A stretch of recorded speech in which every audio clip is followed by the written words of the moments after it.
Cabinet, so it's lovely to see you all. Um, the paper is simply a proposal for a further extension of the arrangements that we have with North Ayrshire Council for the shared service to deliver a corporate fraud team service to both councils. I'll just go through some of the key aspects of the report, and then, as always, if you've got any questions, we can cover those. Background, paragraph 3 is just setting the context nationally of the continued national fraud threat, which I think we're all aware of. Paragraph 4 reminds us that Cabinet agreed to put the corporate fraud team arrangements in place 8.5 years ago. I can't believe it's been 8.5 years, but it has, and we've had lots of good outcomes since that approval in August 16. There have been various reports, as you know, coming up to Cabinet since 2016 to further extend that arrangement.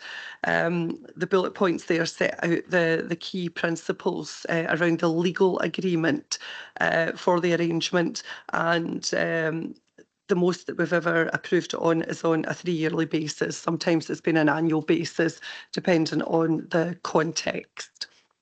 And you'll see in bullet point 3 that if either party wants to withdraw, they have to give 12 months notice. But we've always taken that in the spirit of any significant changes. We would give North Ayrshire Council 12 months notice, and that's part of what we're doing in this paper as well, particularly in terms of the annual payment to North Ayrshire Council. The paragraph 7 reminds us of the national benchmarking that councils are encouraged to carry out around the CITFA Code of Practice on managing the risk of fraud and corruption, and that's laid out in all its glory. Appendix 1 is a fairly detailed benchmarking exercise, and this council complies with that code, and that's been recognised by external audit in their annual reports for the council, certainly in the last couple of years at least. And our compliance with that code is reported at least annually to the Governance and Scrutiny Committee as part of our normal governance. I've laid out in paragraphs 8, 9 and 10 the responsibilities of all of us for the prevention and detection of fraud, management's role, those charged with governance, which we know as the council members, and the internal audit role. Now, all our roles are complementary, but the corporate fraud team has a specific investigative role, and that's laid out in summary at paragraphs 11 and 12. For those of you that recall the 2016 approval of the corporate fraud team, it was agreed at that time that the work would, the scope of their work would be around dealing with referrals of fraud and also proactive exercises that they carry out around council tax, business rates, Scottish Welfare Fund, discretionary housing payments, blue badges and housing tenancies. And the bulk of their work has been from 2016 until today around Joe's services and around housing services. Paragraph 12 just touches on the other main delivery that corporate fraud team make for both councils, which is around the National Fraud Initiative, which you'll recall was mentioned at paragraph 3 in terms of the most recent national exercises. And for those of you who are not so familiar with the National Fraud Initiative, that's the huge, they do call it biennial, and it does happen every 2 years, but actually you work on it every single day for 2 years. So it's a huge exercise. It's managed by the Cabinet Office for the UK and by Audit Scotland for Scotland, and there's 1,200 public sector agencies supply their data for data matching, including this council. HMRC provide data, all the other councils in the UK provide data, DWP. So we get a lot of assurance out of that exercise, but it's very, very detailed. Lots of matches are identified, lots of matches need to be investigated, the stories identified, and for this council certainly very little comes out of that exercise that's of concern. And we're just currently looking at the detail of the most recent exercise, but there are no headlines from that exercise for this council. But North Ayrshire Council at the moment very usefully coordinate that very very elaborate exercise for us, for the two councils. Paul Davis, our audit manager, oversees that coordination on behalf of this council and works with our services to support that exercise. The governance arrangements laid out paragraphs 13 and 14, as you know, it was agreed back in 2016 that I would manage the arrangement with North Ayrshire Council and report back on that arrangement to the audit, to the Governance and Scrutiny Committee as our audit committee in the council. And we do that at least twice a year. The corporate fraud team will be represented at that meeting as well to answer detailed questions. I know that some elected members have put queries into the corporate fraud team directly, and I would encourage all of you, if you've got any referrals, to do that. Anything else you're not sure about, come to me in the first instance, absolutely, if you feel more comfortable doing that. But the corporate fraud team is open for referrals from the public, elected members and officers of the council, so it's open to all, and it's well used. If I move on to the main part of the report, the achievements to date, the Appendix 2 summarises the work around Joe's services that we listed earlier and predominantly around housing, and that is reported in a lot more detail to the Governance and Scrutiny Committee at least twice a year, and it's landed well at Governance and Scrutiny. I think we've got into a process of reporting that's clear and targeted. So in summary, at paragraph 17, the benefits of the corporate fraud team are what we always hoped they would be, and year on year this has been evidenced through the outcomes from the team. The trust is also important just to consider what trust you can take in the fraud arrangements in this council, and you'll probably be aware that the Audit Scotland review the fraud arrangements, arrangements for fraud and error in the council on an annual basis. And in their last report, which went up to GNS on the 26th of September, they concluded, and this is a consistent conclusion that they've made year on year, that the standards of conduct and the arrangements for the prevention and detection of fraud and error were appropriate. Appropriate is a good score from an auditor. That's you're doing well if you get a where appropriate. So we've got no concerns about that language. So, and we've got good feedback verbally from our colleagues in Audit Scotland. So I'm just giving you some assurance at paragraph 18 that the proposals in this report are not anticipated to impact adversely on that position. We have had to consider affordability in going forward, as we have to do in everything we do. So the proposed extension is laid out in paragraphs 19 and 20. What I'm proposing is that we continue for another 3 years with the corporate fraud team, that in the spirit of the 12 months period of notice, we continue at the current levels of funding, which I'll be in the ballpark of about 130,000 for 25-26, and that's based on a full staffing in the corporate fraud team. We have had reduced spend this year because 2 members of staff have worked reduced hours out of choice, and that's had no significant impact on the delivery. So we know we can have a good level of delivery at a lower cost, a slightly lower cost. So at the moment, our recurring revenue budget for the corporate fraud team is just shy of 91,000, the value of the second bullet point there. So we're proposing that that's the maximum annual payment from this council to North Ayrshire Council in terms of the core activities within the scope of work that was agreed by Cabinet in 2016.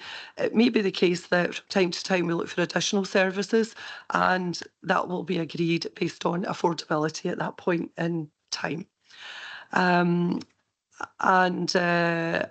third bullet point refers to our following the public pound, because as you know, this council is responsible for making sure every pound that goes out the door, particularly to another organisation, has to be tracked. We have to know how it's spent, and we're just looking at refreshing some of the accountability and the way that's recorded within North Ayrshire Council to give us a wee bit more intelligence in how how the work's been carried out and how every hour of every day is spent and how our money is being utilised. And that's really important to inform our decision making going forward. So we're also proposing that the legal partnership agreement will be revised. It hasn't been revised since 2016. It's been fit for purpose. We now need, I don't think it's needing a significant revision, but I think at the very least it's needing tweaked going forward, and at the very least in line with what I'm proposing in the paper today. So we would carry that out with our legal colleagues and in conjunction with North Ayrshire Council. I think it's important to note at paragraph 20, I had a discussion early January with my counterpart in North Ayrshire Council, who manages the corporate fraud team, who has since reported to his chief finance officer, his line manager in North Ayrshire Council, about the contents of this report. So they're well aware what the proposal is that sits before Cabinet today, and they understand the motivation behind it, and they're looking to how they can accommodate this slightly revised working arrangement going forward. Paragraph 21 lays out the pan-Ayrshire and national collaborations that we have. Internal audit is actually a very good village in Scotland. We all talk to each other, whether it's NHS, whether it's local authorities, whether it's Audit Scotland. We have very, very good networks. Locally, Cabinet had asked us back in 2021 to keep the dialogue up with North Ayrshire and South Ayrshire about South Ayrshire Council joining the corporate fraud team. That still hasn't happened. They've been asked again quite recently, and the answer again was no. But that shouldn't be seen as being overwhelmingly negative, because we work so closely with South Ayrshire Council. The chief auditor at South Ayrshire Council was the audit manager here at East Ayrshire Council up until a couple of years ago. We've always worked well with them, and as the three councils in Ayrshire, we work incredibly well together. The chief auditors meet on a regular basis, and the audit managers meet as well, and we all share our working approaches, and we share any intelligence that we have of where things are maybe not working so well on the odd occasion that happens. So there you can take assurance that certainly in Ayrshire and nationally, NHS, maybe less of a close relationship, but we do see the outcomes of NHS Counter Fraud Services work through the NHS Ayrshire Nairn Audit and Risk Committee, which we attend to report the work that we carry out for the IJB. So again, we're very closely connected to that network. So I've laid out the implications of paragraphs 22 to 24. The financial implications I've touched on already. The risk implications, as they are with any work we do in my team, whether it's internal audit work, whether it's overseeing the corporate fraud team, sometimes we can have significant unplanned work, which can, can have an impact on some of the planned work. But we have never yet had a set of circumstances that we've been unable to manage and not deliver the key aims and objectives of this council. So I don't anticipate any of the risks that are laid out here being a significant issue going forward. So on that basis, Chair, happy to take any questions. Oh, sorry, I should have said, come back to paragraph 2, we have 7 recommendations, 5 for noting and 2 for agreement. Thank you. Thank you very much, Ailey. Members, any questions? Barry. Thank you, Leader. Thank you, Ailey, for your report. A full report as ever. Just, I'm aware of the successful outcomes that the corporate fraud team have managed to achieve over the last 8.5 years, and from my time as chair of GNS a number of years ago, obviously we got those regular reports as well, which is, it's good to see that good work continuing. You've answered my question I was going to follow up on in terms of South Ayrshire, and it's been a question I've asked for a number of years, but I'm glad you're still working well together. But ultimately, just wanted to say, thanks to the corporate fraud team. So it's a difficult one to thank, such a team, perhaps, but absolutely to thank them for the work they do. And, this is certainly a good example of partnership working I would like to see and hope to see continue. Thanks. Thanks, but I know I would support that. I know just we worked quite a bit of collaboration with the Health Authority and Health Board, and I know they've had their issues in the past. I was just wondering, just some of the other kind of local, like the Leisure Trust or the Kilmarnock Trust, some of the kind of local organisations. How do we make sure they've got equal diligence, or do we kind of give them any support? Because I'm the chief auditor for the East Ayrshire Leisure Trust as well as was. So we will continue in that role for the time being. And in fact, we've got a meeting next week with Annika. So we don't have the same statutory responsibilities around a trust. We have specific statutory responsibilities for the council and for the IGIB under the Local Government Scotland Act. So we have a little more flexibility in how we go about looking after an organisation like a leisure trust. But generally the principles that we follow are the same, and the corporate fraud team are available for any concerns that the trust would have. And obviously now we've got the wider arrangements coming into place there. That'll be, I'm anticipating that will apply more widely, but we've yet to work out the detail of that. But yeah, we're absolutely here to support any function where any pound of this council goes. And I think that's the overwhelming principle, Chair, to remember in terms of our responsibilities as a council round following the public pound. So irrespective of whether I'm the chief auditor of another entity, and as you know, I'm currently the chief auditor of the council, the IGIB, the Leisure Trust, ARA and the AGD for all of Ayrshire. So it gives us a really good insight into what's going on out there. But at the same token, we also have a responsibility to ensure that there's good arrangements in place for every pound that goes out to every part of our community, and that that's properly addressed. And I know a number of you have spoken to me before, and we've taken forward some work to support some concerns that I know some of you have had in certain areas in our communities over the years. So that function absolutely remains in place, Chair. Thanks, Helen. No, that's quite reassuring. Thanks. That's that. Anybody else? Okay, can we agree with recommendations in para 2? Okay, next one is Ruth with the non-domestic rates, empty property release and exemptions policy effective from 1st of April. Morning, thank you, Chair. So this report sets out the proposed empty property reliefs policy for non-domestic rates, and some background to this is provided in paragraphs 4 to 9. So empty property reliefs were devolved to local authorities with effect from April 23, and this allowed individual authorities to develop their own discretionary policies through local relief powers.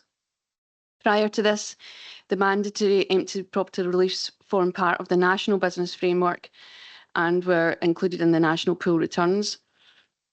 To support the devolvement to local authorities, Scottish Government committed to 3 years initial funding, with East Ayrshire's share being 1.1 million of an allocation of 105 million of funding. In April 2023, Cabinet agreed to retain the national framework for a transitional 2-year period. This policy is detailed in paragraphs 10 and 11, and it's worth noting that almost every other authority took that same initial decision back in 2023. In developing a local policy, it was important to ensure that reliefs were appropriate, that they did not encourage rates avoidance, and that owners were actively encouraged to bring vacant buildings back into economic use. The unlimited awarding of exemptions does not support these objectives, with no financial incentive to bring these buildings back into use. In effect, the long-term exemptions support inactive or failed businesses and potentially supports speculative property ownership. In paragraphs 12 to 15, the details of the changes in the terms of the national position has shown, and it shows a general trend that recognises these issues. Majority of authorities have now reduced or removed their ongoing relief and removed the types of exemptions available. Currently, East Ayrshire is one of 10 remaining authorities still to implement a new policy, and a summary of the current national position has been provided at Appendix 1. Paragraphs 16 and 17 details East Ayrshire's proposed policy for 2025, which aligns favourably with the national position by reducing the industrial relief available from 100% to 50% for the first 3 months, and removing the exemptions available for all properties, with the exception of those subject to a compulsory purchase order, those where occupation is prohibited by law, and those where business is insolvent or the owner is deceased. The number of empty properties currently registered is provided at Appendix 2, Of the 285 that are currently registered, there's 161 would be affected by the removal of their exemption. 13 of these belong to East Ayrshire Council and another 2 belong to the Leisure Trust. And as part of the proposed transitional arrangements, all property owners would be written to during February to inform them of the changes prior to their 25 bill being issued. The financial implications are detailed in paragraphs 21 to 24. The new policy would be expected to reduce reliefs that were issued in 2025 by an estimated 0.385 million. And the policy would be continued to be monitored and subject to annual review, in particular in terms of the next revaluation exercise, which is due in 2026. So the recommendations are provided in paragraph 3 and ask Cabinet to approve the proposed empty property reliefs and exemption policy with effect from 1st of April 2025 and otherwise note the contents of the report. Happy to take any questions. Thanks very much, Ruth. I think that's just to be welcomed, tackling absentee landlords. But, I think this has been an issue for some time, and now we're kind of falling into line with the majority of other Scottish councils. But, this will be a challenge for us because there are some people that are genuinely trying to get some buildings back into use, and we need to give them support, as well as being tough, and people are just land banking. So it's a kind of balanced approach that we need, that needs to be kind of tailored. Just curious to see, did you get any responses of some of the owners at all, or was there anything, no much in the way of feedback? No, there's been no consultation. All right, I thought you said there was 23. All right, I maybe picked you up wrong. Sorry, I thought there was. The letters would be issued in the end of February after the approval of the change to the policy. Okay, I thought I maybe picked you up wrong. Ian's online, yeah, Ian. Thanks, Dougie, and like you, I welcome this paper. I think the 2-year transition has been, to allow companies to get a flavour of what we're planning to do in the future. This brings us into line with other local authorities, and I think, as Ruth said, there's no benefit to maintaining the current support we give. So I think it allows us to be more positive going on into the future. So, like I said, I welcome the paper. Thanks, Ian. Claire. Just to reiterate what Ian said, certainly welcome the paper. And I noticed there is an appeals panel with some very senior members on board, and I wondered how many appeals came forward, just approximately. Thank you. There's been no appeals? No.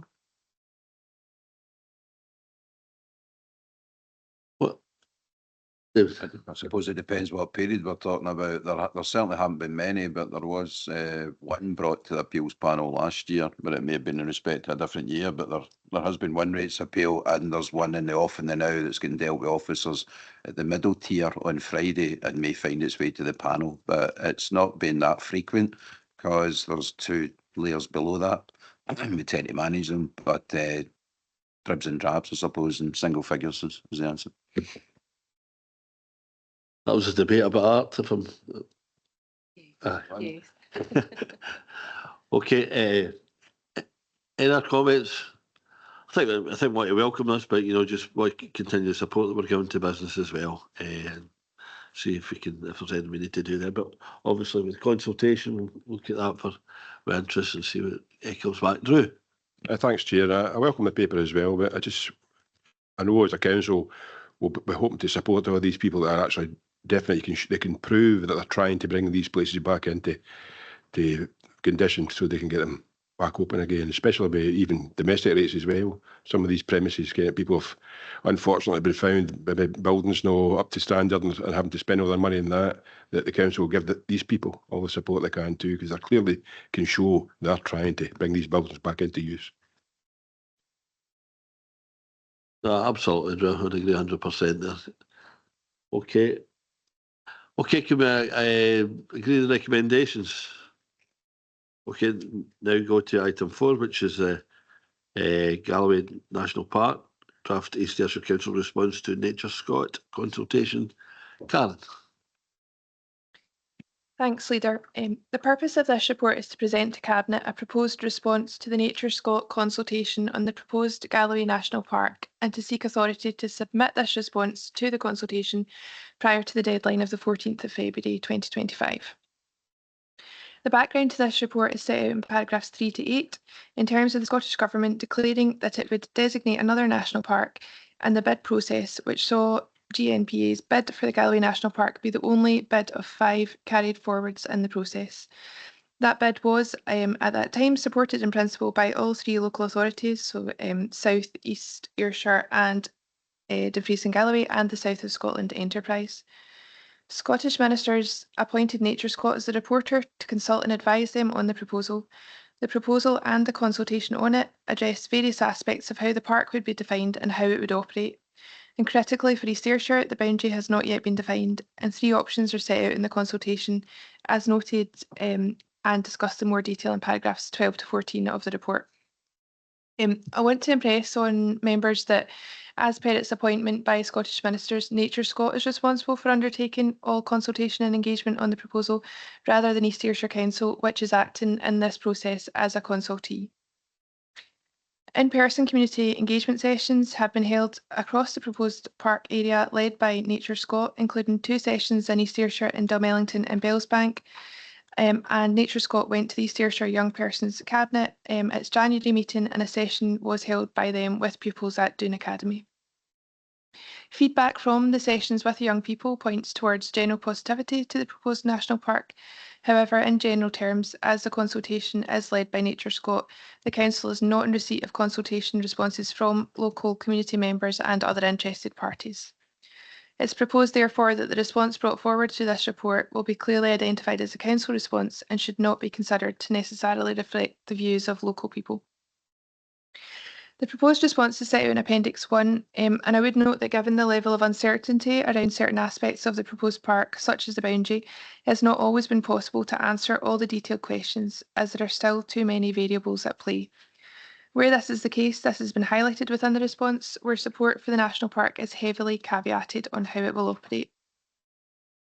The response also articulates that the Council expects far greater clarity going forwards and communication with Nature Scott, and that it does not feel that the consultation has raised sufficient awareness within our communities nor provided sufficient information to allow an adequately informed response.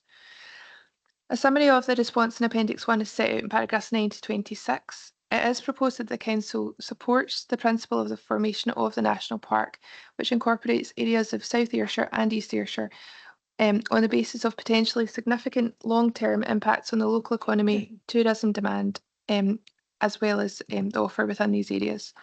However, as I've said, overall support is very much subject to caveats around much of the as yet unknowns about how the park will look and function. It's proposed that the response to the consultation makes clear that the Council reserves the right to update its position should some of the emerging detail prove unacceptable. For example, the Council may be unlikely to support a national park should the planning function be fully devolved to it, should it be concerned about how proposals will affect the special character of Loch Doon, or should and further information in relation to finances have an adverse impact on the Council, the ability of our Council to deliver its services effectively.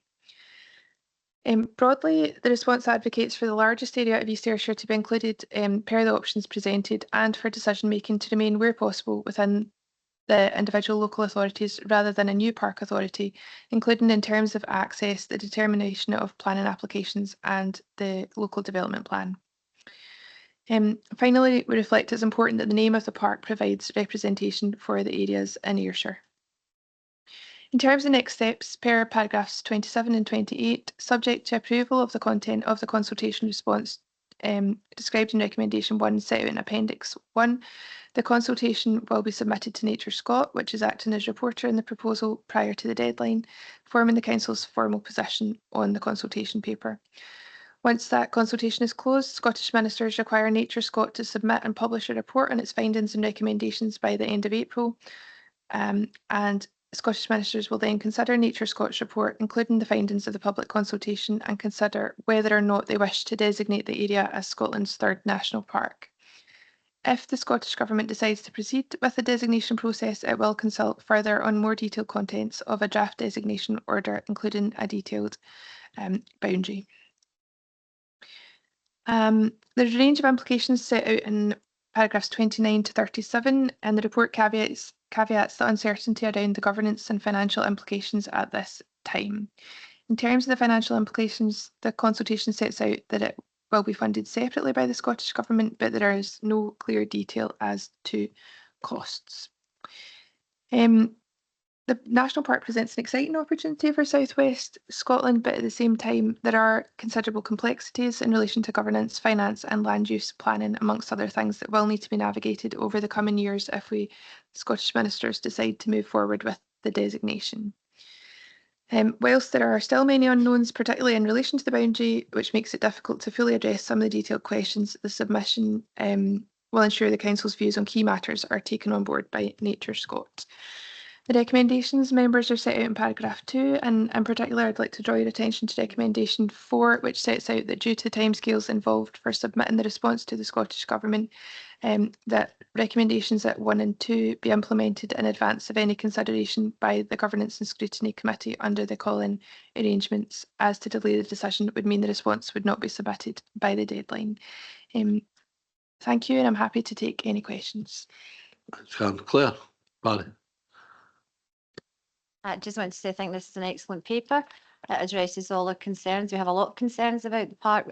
Generally, this is a very broad response, and I'm glad that we maintain the caveats to change our position as highlighted in paragraph 11.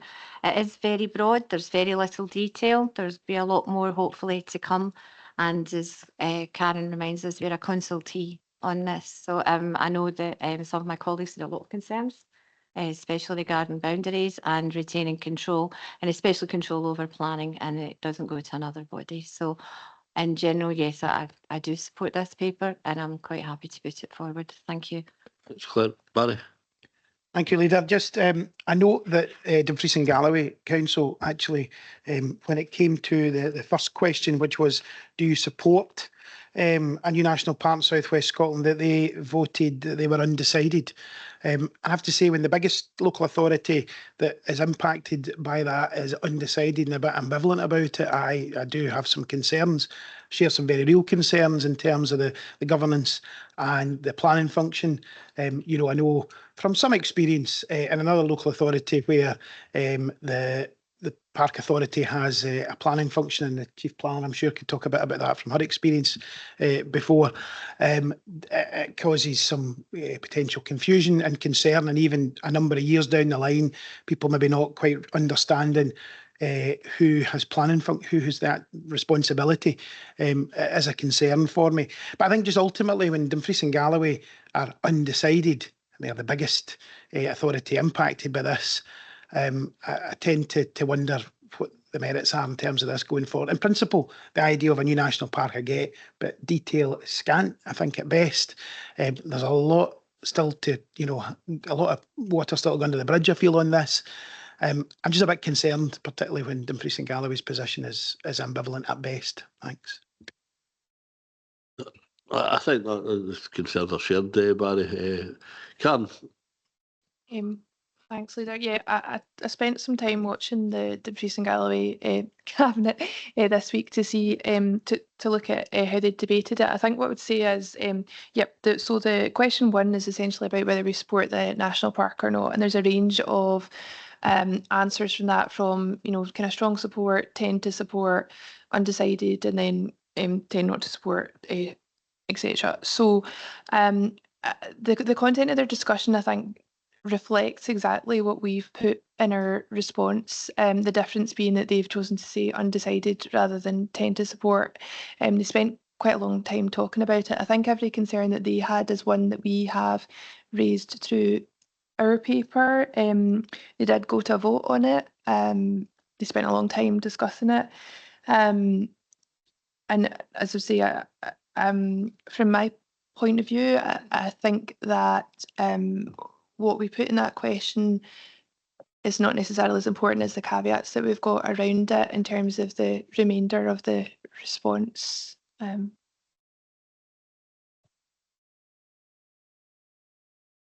Thanks very much. I mean, I've got to. I was a wee bit bemused when I heard that there was this kind of quite a sizable opposition within Dumfries and Galloway to it. Is it geographical or party political, or can't remember? You've got an insight to after watching their cabinet. I don't know what the issues are, or maybe even Rich has. I don't. I'm not sure it would be appropriate for our officers to comment on politics in another local authority. We can only speculate. So. I suppose what I can say is that it's the same concerns around the geography of it and the lack of detail that are an issue here, and the fact that we don't have that detail that we've all talked about. We know that potentially there are benefits of this, but we don't know enough about I think how it's structured to be able to really have a concrete view on things. And I suppose like that, I would say that was the thrust of the discussion, was that there wasn't enough detail, and I think, as I say, we've echoed that in our response as well. So. Okay, Drew and Barry. Thanks, Chair. I'd just like to thank Karen and the planning team. We had a good wee meeting last week with colleagues, and I think her response, she's covered all the points that was brought up on the day. But and I'm glad to see we're going for option 3, bringing in Bellsbank and Dunmelton villages. We do see ourselves there as the gateway from the north into the Galloway Forest.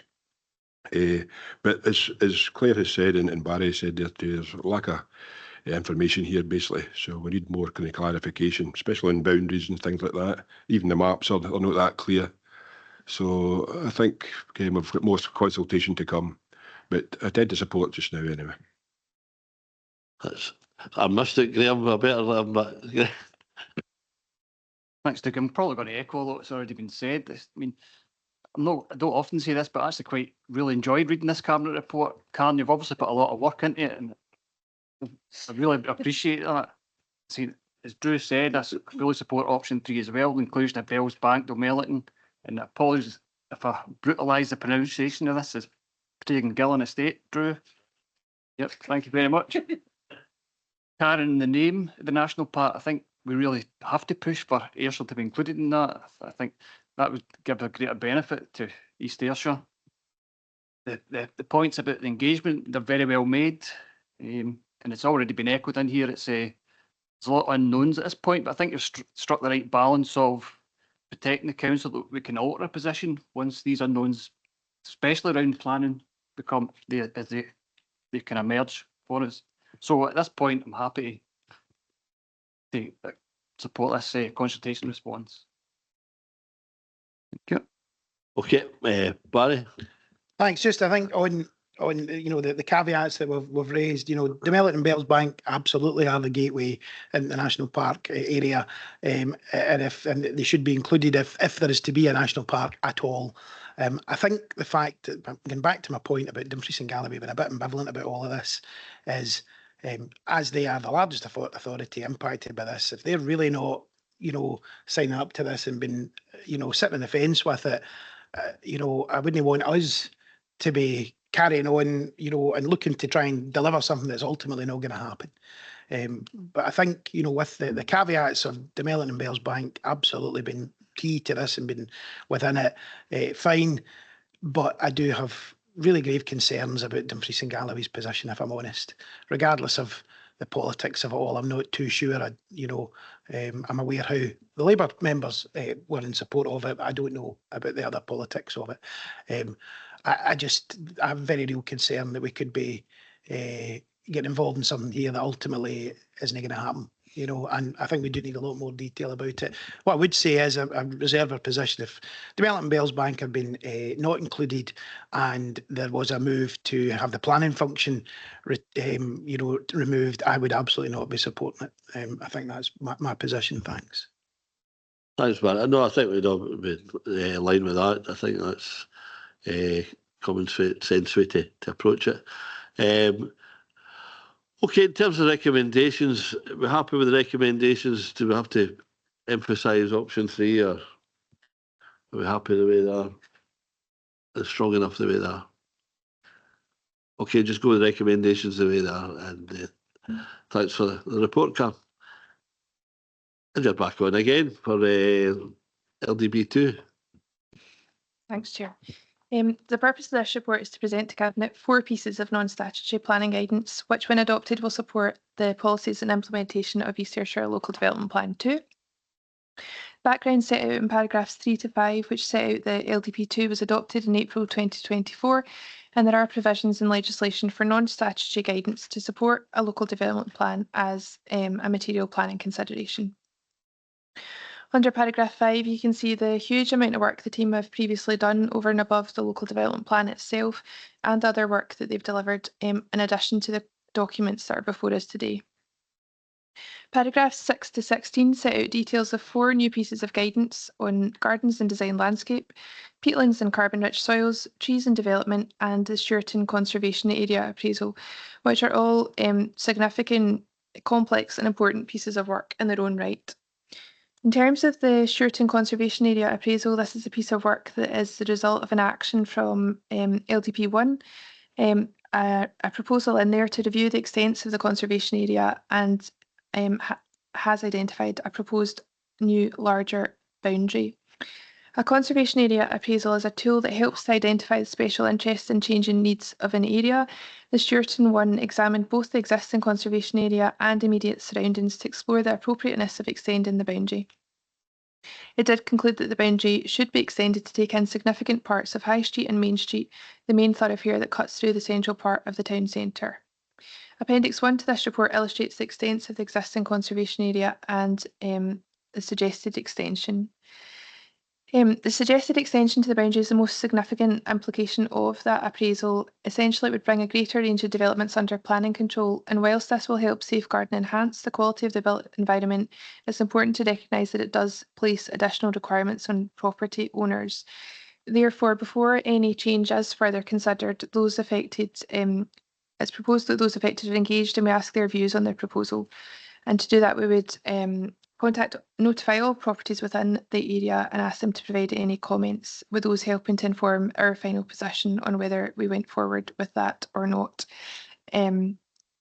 Lastly, in terms of community benefits, the guidance on this was adopted in June 2024, and we just want to propose a couple of changes to it to keep it fit for purpose. One being that we add health and wellbeing projects to the list of eligible project types for the for where community benefits can be directed, and the other just in terms of sharpening up the references to the LEP as a delivery partner. Subject to approval of the recommendations in this report, 4 pieces of non-statutory guidance will undergo consultation for 4 weeks, with an additional 2 weeks afforded to the consultation on the Stewarton Conservation Area appraisal. We want to do a wee bit of work on Stewarton around about the views of the community on that appraisal and what they'd like to see happen in the area. All information will be posted on the Council's Engagement HQ portal and promoted through social media channels as well as the statutory newspaper adverts. If substantial changes are required to gardens and design landscapes, peatland and carbon-rich soils or trees and development as a result of the consultation, we'll bring a report back to Cabinet. Given the implications of the Stewarton Conservation Area appraisal in terms of the proposed change to the boundary, we will bring a report back to a future Cabinet on the outcome of that consultation and to determine a way forwards. Members, the applications are set out in paragraphs 20 to 27 and the recommendations at paragraph 2, and I'm happy to take any questions. Thanks, Chair. Thanks, Karen. Anyone? Claire? I'm just pleased to see that the community benefits, there's been a couple of additions in there, and I'm interesting to note that we didn't have guidance before on tree planting and development. As where other councils did have, so it's good that we're catching up now. Thank you. Anyone else? No, can we go to recommendations, agree the recommendations? Okay, thanks. Now move exclusion press and public. And ask IT to stop recording.